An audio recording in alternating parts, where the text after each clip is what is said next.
Hello, everyone. Welcome back to the Eye Opener Society studios, or as I now like to call it, my rectory. Welcome to our rectory. This is the Eye Opener Society. Welcome to our little ministry. And I just want to thank everyone for tuning in.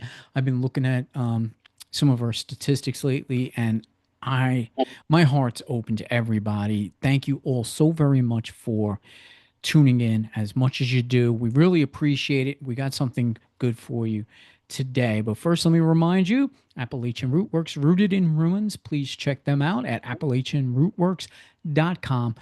Go say hello to Carly and Carla.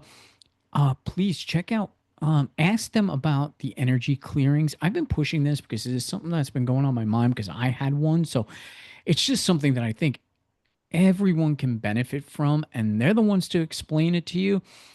You don't need to go into the shop. It could be done remotely. So check out AppalachianRootworks.com. So on one of our last episodes, or at least after it, Lizzie and I sat and we started to talk a little bit, and Lizzie was bringing up a few things, and I thought it'd be a good topic to talk about because this applies not only to females, but also men as well. People are very conscientious of their bodies. And I wanted to remind everyone that our human bodies, well, the way they are presented are the way that they are. And we need to start being a little bit more comfortable as well as more confident in our bodies because there are some very misleading images out there as far as what the human body is. And Lizzie is with us and joins us. Lizzie, I know you had mentioned with your massage business in that industry where you're seeing a lot of skin and the way people are reacting sometimes. Could you tell me a little bit of that about that? Yeah, it was something that it came at an interesting time for me because it was when I was kind of deconstructing my early 2000s body dysmorphia because I mean the magazines at that time period was just a little intense there.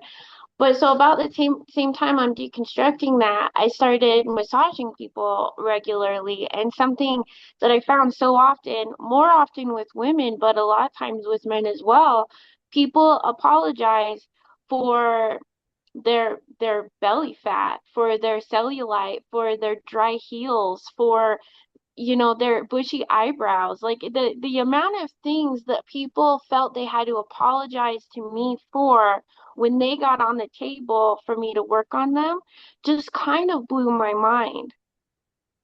And I worked really hard on trying to figure out how to make people feel more comfortable, but truthfully there isn't. There's so much that like has been drilled into our head. And the thing is back to that early 2000s magazine era, we were making fun of people like Kelly Clarkson, who probably weighs as much weighed at the time as much as I currently do, and they went on for weeks about how fat she was and how she let herself go and all that. And she's just wearing a tight pair of jeans. You know what I mean? But at least for me, growing up and seeing that, and then you know, all of the women in my life growing up were on diets. It was big Weight Watchers era. Everybody was counting carbs. Everybody was conscientious of their calories. I mean, in nutrition class in seventh grade, she had us count our calories for 3 days and then basically told us how fat we were going to be by the time we graduated high school based on that. Like that's the things that were all around me growing up. So of course I grew up to think that part of my value, part of my discipline was my ability to be a tiny person with no cellulite, which is mostly genetic, by the way. So now, here in the future, as I'm trying to deconstruct this and just love my body, and people are apologizing to me for what is on most people's bodies. Truthfully, most people have cellulite, but you don't see that because the people who have it, who are embarrassed about it, don't show it. So you mostly see examples of bellies that are in society standard cute because anything less than that, you've now dressed to cover. because I did. And I see the way that clients come in and their bodies look so different on the table. All of these things they're ashamed of, that if everybody just dropped their shame about it, we'd realize most of us have it. Yes, I'm very thankful that I'm in company such as yourself and all, where you can understand this because, and it's one thing coming from a female too, because I think the misconception, just like we had brought up, this is mostly a female problem. It's not. It's a human problem because yes, men too. There's plenty of things with my body that I can say, I'm super conscientious with freaking nose and ear hair, but yet we all have that. Everyone has it, and it's important because we need those hairs. It's part of our functioning bodies. But there's ways we could fix things about ourselves that we don't like. There's exercise, there's diet, and there's different things like that. But what we don't realize is that no amount of exercise, no amount of nutrition, and no matter what you do, there's certain things about you that are not going to be changed or not able to be changed. Maybe it's genetics, or maybe it is just, part of your body. So I always say, why not embrace that? Why not enjoy it? Why not make it part of your life? Um, I feel bad for those that are not comfortable in their own skin. Yeah, I think it's a horrible way to live, without shaming them. Because we as human beings, we're the ones who actually put this forward, this body image. We have this crazy image that, we say, this is how every human should look. This is how every female should look. This is how every man should look. And it's just not true because if we all look the same, where would the differences be between us? It's sad. It really is. And I like to bring up this topic because I know a while back you, I, and Hannah Rose had a discussion about, this as well, but on a different wavelength. But, and I had mentioned it then, and I'll mention it now, without any shame. A bunch of years ago, in one of my previous marriages, my wife and I had gone to a nudist resort. And there, I have found that it's so enlightening that when you can see everyone the way that they're meant to be seen, all flaws are visible to everybody. You can't shame another person at that point. I think they have the right mindset because now we're not arguing over, oh, you're wearing better clothes than me, or you got a better, whatever the case may be. We use clothing now as a way to shame as well. When you don't have clothing and the body's just exposed, it becomes a much more beautiful thing. It's not sexualized, it just becomes natural. I love that. I love everything that you just said there. And you're right. I do like to, me personally, I like to frame this towards women a little bit. And it's just because I see from a woman's perspective, the differences. But you're right. A lot of men probably just don't share it with me the way that women do.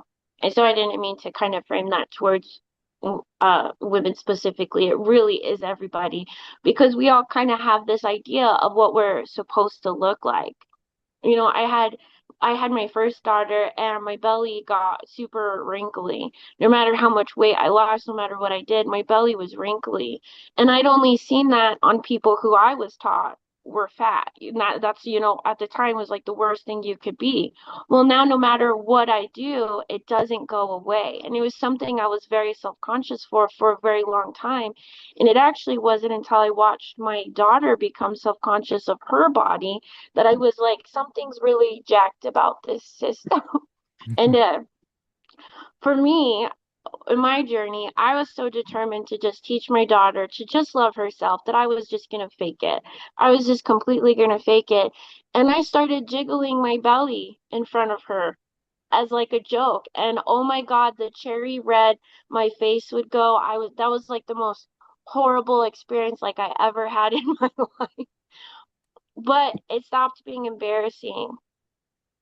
You know what I mean? And after a while, I just, it was neutral that my belly jiggled. I'd gotten all of my emotions out about it. And it got to the point where I wanted to just like, summer's hot, but I'm still like trying to cover my belly so that I could like decide if somebody knew my belly was so wrinkly or not. And the thing is, I saw a TikTok once where this lady dropped her yoga pants to where her tight, flat belly became a jiggly belly just like mine. And she started jiggling it and dancing around. And this lady was so free and having so much fun that I was like, what? Okay, okay. And so I started doing it. And again, faking it till I make it. The first many times I went out in the world where people could see my wrinkly belly, I felt like the whole world was looking at me. But eventually it stopped. And what I noticed was all the women who were around me the most became more comfortable in their bodies. I watched how giving myself permission to be flawed and still be free and beautiful and not care gave other people permission to. And so that's something that I do now. I focus very much on how something feels on my body and not how something looks because your body fluctuates in size. You bloat, you unbloat, you gain 10 pounds, you lose 10 pounds, and none of that changes your value, none of that changes your discipline. The best thing I ever did was get rid of my scale. I just threw it away. I just was not allowed to weigh myself anymore, and I moved my body in ways that felt good, and I dressed myself in ways that felt good. And what happened was I felt good about myself long before my body began to fit back into the standard societal norm of what it was supposed to look like. And that's the thing is I think you have to give yourself permission to be flawed before you either love your flaws or your flaws stop being flaws. It's it's so beautifully said. And I, in watching you and watching your videos that you do on TikTok and all, and I mentioned it to you, you show, a lot of your skin, and it's mostly because, well, where you live, it's hot and you don't like the heat. I mean, and so why should you not dress comfortably while at the same time being comfortable with your body? And I have made the mention, like, yes, I can see your belly and I've seen it, and again, I still haven't met you in person yet. One day. But over on the videos, I'm looking at him saying, you know what? You have a cute belly.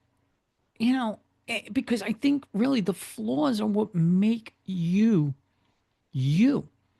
And if you just got one Art. flaw, go ahead, jump in there. Oh, sorry, I just said art. It's what Oh yeah, makes you art. I'm art. sorry. Yeah. You're right. If we all looked the same, that would be so freaking boring. It would. And really what's incredible, because now it just crossed my mind. Before I was waiting for you to come on here and I was sitting here, and the one thing I'm very self-conscious about as of right now, it's something that it only developed after, a while as we age.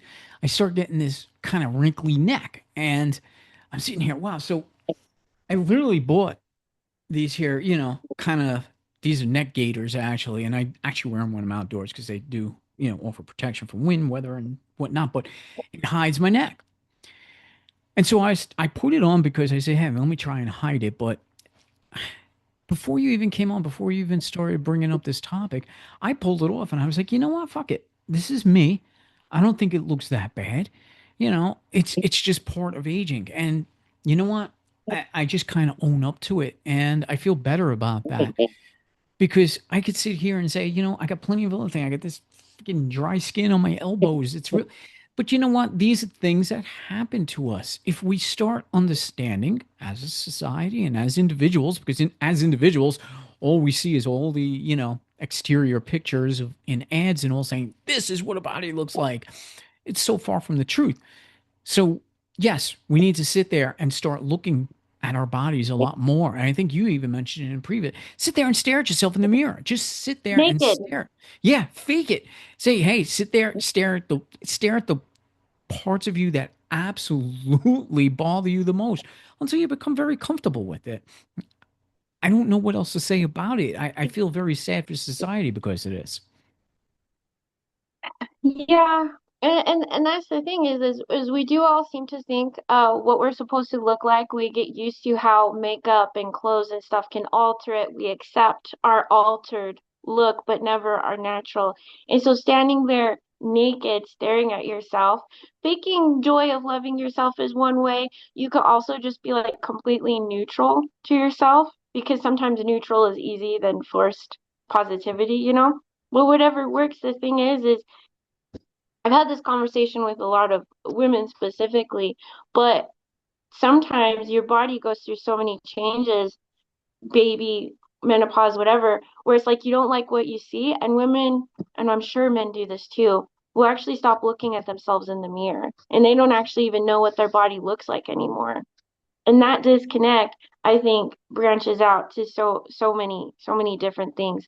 But it's hard because we're caught in this spot where it's like even if we start to accept that all bodies are different, right? And you learn to love your flaws, you have to face the judgment you used to give to other people. You know what I mean? Because you used to think, oh, that guy's got ear hair and he's in public. He obviously doesn't take care of himself. Well, now you got ear hair and you're like, actually, it's pretty itchy when I shave it and I hear better when it's there. And you know what I mean? And so it's like you have to face your old judgments of other people and allow them to now judge you. And one thing that caught me, because actually that video that we did with Hannah Rose opened me up a lot because a lot of that topic was about the sexualization of people online. And it was something I realized that I was doing. At the time, I was still putting a shirt on. You know what I mean? Even if I was just in like a crop top or something at home, because I didn't want to be sexualized online. I didn't want to hear whether somebody thought I was attractive or not. I didn't want to hear any of that. But that conversation had really opened me up because I saw the ways I was just limiting myself. There were so many times I wanted to say something but didn't because I didn't want to go put a shirt on. Why do I have to put a shirt on? I'd accepted I didn't have to brush my hair if my hair looked messy. It just looked messy for the video. For some reason, I was okay with that, but not on being sexualized. That really didn't matter. None of my videos are sexual. So if somebody sexualizes that, that's a them problem, not a me problem. But it took me time to kind of process through that one. Yeah, a good part of that too reminds me there are people that are doing videos that are sexual in nature. And when you look at those people are the most confident because what I'm noticing now is more of a trend of people who don't have that specific sexualized body that we all envision or at least are lied to about. And I'm thinking that this is becoming more of a trend too as well, which I really like. You know what? If you are that comfortable in your body and you do want to, put up some, mature content, whatever the case may be. I think that's opening it up um, much more naturally to society and saying, this is what we really are dealing with. The people that we are attracted to, the people that we live with, the people that we are married to, we accepted them for a reason. Most of the time, it's not because of the body. It's not the first thing we realize. That's how we know when we fall in love because we're not just looking immediately for physical attraction. It means more. So I think things might be opening up or at least changing a little bit because, this is a topic that's brought up many places and many, many times, but we fail to see it. And the reason I'm bringing it up is because I do feel that there are people, and I'm trying to reach our audience in case people are feeling ashamed, shameful, or whatever. Don't go hiding, don't turn the lights out, go stare in that mirror, go out in a bright lit world. Who cares? Wear sexy clothing, be yourself, just be comfortable. There's ways to do it. And yes, I know you mentioned about makeup and all that. You can change things about you, not doing it because you're afraid, but to enhance your beauty. You find the things that work. Like if you feel you have the worst body in the world, but you have the most beautiful eyes, and you do your makeup to enhance your eyes so people notice it more. I don't think that there's anything wrong with that because now, you know what? You're at least focusing on what you're comfortable with. And then more people are going to notice you and they're going to say, wow, you got beautiful eyes. But you know what? that's making up the whole you as well. I think everyone's beautiful, no matter what they look like. There's always something beautiful about a person. So we need to stop with the self-consciousness. I mean, I get it, that's fine. But at the same time, I just don't want people to live in fear of their own bodies. Oh yeah, I agree, and I don't think there's anything wrong with decorating your body and accentuating what you do like. I just implore people to question themselves if they're doing this to look better or if they're doing this to feel better. You know, if you're self-conscious about something else on your body and you're trying to get over it, it probably is easier to accentuate something you do feel good so you do have like a mental focus. Well, you get used to the fact that other people can see this. Well, I never quite thought about it that way. I had gone the other route and just stopped wearing makeup. And I just didn't wear makeup until I felt pretty without makeup. Because I used to do the full face, the foundation, the cover up, just like all of it, you know? But that was so much to do every day. And you know, and then if I was late for school and I didn't do it, people are like, "Are you okay? Are you sick? Like what's happening to you?" And I'm like, "This is just my face, damn it." Which honestly made it worse. It made me feel like I had to wear makeup. So I quit wearing it for like over a year. And when I went and I did makeup that one time, which was exactly the makeup I did every day, everybody's like, "Wow, you look so amazing." You know what I mean? But I was like, the thing is you get used to when you accentuate something, you get used to the way it looks accentuated. Now it unaccentuated is not at its peak beauty. And you trick yourself into thinking it's not already beautiful, like you have to beautify it.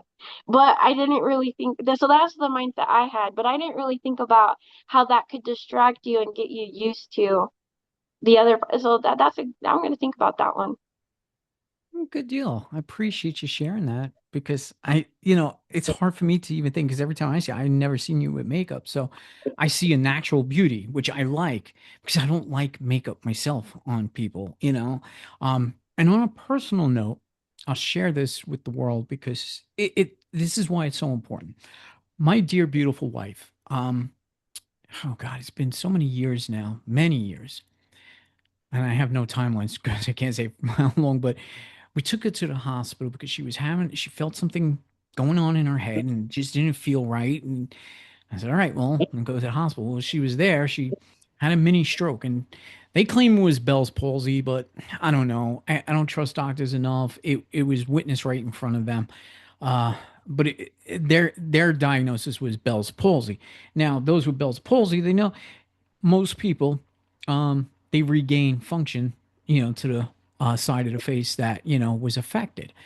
Uh, that's most people. My wife is not most people. She never regained function of the right side of her face. Maybe a little bit, but she still has probably a good, I would say, 60% loss of the movement on the right side of her face. It causes a lot of pain, irritation. Her eye tears up a lot because it just doesn't function the way it does. Her, side of her mouth. And this is so, to me, it's so sad because she is such a beautiful person inside and out. And I know she's uncomfortable, especially when we try and take pictures and she tries to hide that side of her face. But you know what? It doesn't matter. Even with full loss, she's still beautiful. And I want the world to know you may have these flaws not by your own choosing.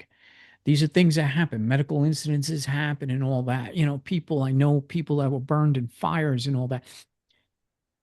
Beauty is going to come from within. But if you keep it deep down inside of you, it's never going to shine forward. So reach inside, find that beauty, and then bring it forward. And that would help. I hope it would help because I know it's frustrating in a world where we go solely by looks. We need to change that. And so that's just something I wanted to share, a little personal. That was beautiful. I think that sums up the episode there. I believe it does. I know we touched on it and we've been talking a lot more about sexuality, comfort, in our own bodies, but this is good. The more we talk about it, the more comfortable we become in society with it. So, everyone, everyone out there, even though I don't see you, you're beautiful. And if I do meet you in person, you're still going to be beautiful.